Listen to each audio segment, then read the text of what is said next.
کمتر همین کلمه فقه بیان میکردین میفهمدید که فقه من چیز فقه کلمه عربی بوده به معنای فهم است. فقه فهم. پیامبر صلی الله علیه و سلم که من یرید الله به خیرا یفقهه فی الدین، الله با کسی نیکی رو خواهد او رو در دین، در علم دین فقیه میگرداند. فقیه صاحب فهم، صاحب علم. فقیه اصل کلمه برای فقه یعنی فهمید. فهمیدید؟ فقیه یفقه یعنی به معنای فهمیدن. یفقه ما یقول یعنی میفهمد اون چیزی که میگوید. یفقه میفهمد به معنای فهم است. و در شریعت اسلامی یعنی فهمی نصوص قرآن و سنت، سخن الله تعالی رو فهمیده از بینش حکم میبرد. از سخن الله تعالی میگوید که این آیات دلالت میکند که فلان عمل فرض است، فلان عمل حرام است، فلان عمل سنت است، فلان عمل مستحب است، فلان عمل مباح است، فلان عمل مکروه است. فهم میده، استنباط میکند. همین حدیث دلالت میکند که حج در عمر مراتب فرض است. همین حدیث دلالت میکند که عمره هم در عمر مراتب فرض است. همین حدیث دلالت میکند که خرید و فروش حلال است. همین حدیث دلالت میکند که خرید و فروش با غیر مسلمان ها هم حلال است. گفته از قرآن و سنت حکم میبرد.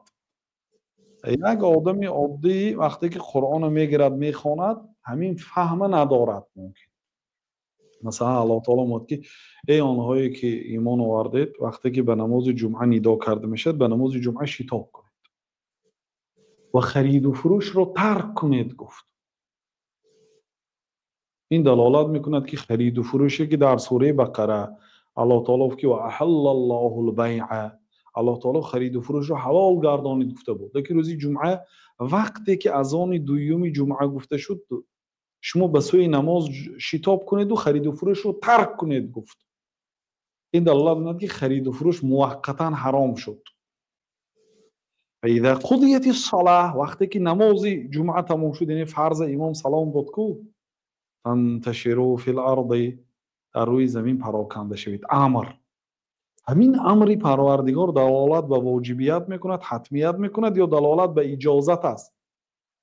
یعنی الله تعالی که نماز که تمام شد در روی زمین پهن شوید، یعنی همه بخون هر کجا رود.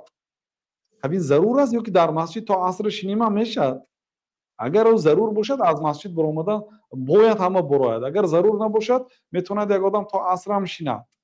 فانتشروا فی الارض در روی زمین پراکنده شوید و ابتغوا من فضل الله از رزق الله تعالی از فضل الله تعالی امید کنید. یعنی تجارت کنید. یعنی این امرهای اجازت فقط امری حتمی نه. برای اینکه نماز که پیش از نماز الله تعالی خرید و فروش حرام کرده بود. گفت که نماز که تمام شد با گشت خرید و فروشتون کنید. شرط نه. بعضی علما گفتن که بعد نماز جمعه باید خرید و فروش کنی، اگر نکنی گناهکار بشی. چون که الله تعالی که وقتی نماز جمعه تمام شد خرید و فروش کنید. این خرید و فروش کنید امر سابقه نهی دارد. پیش از نماز منع کرده بود الله تعالی، گشته این اجازه داد با حالت خودش رو برگشت. همین وقتی اذان دوم جمعه که امام بالا منبر میبرد تا سلامش تجارت کردن ممکنه 10 دقیقه 15 دقیقه در طول یک هفته 15 دقیقه سودا کردن ممکنه. الله تعالی گفته در سوره جمعه در قرآن کریم، ما نگفتیم با نگویید که بگه انا خرید و فروش هم حرام شد. نه، این الله تعالی 1400 سال پیش گفته است که روز جمعه وقتی که به ندای دوم اذان همین آدم از استنباط میکند، یعنی از همین آیات برای شما حکم بیان میکند. همین آدم فقیه میگه، همین علم نامش علم فقه میگه.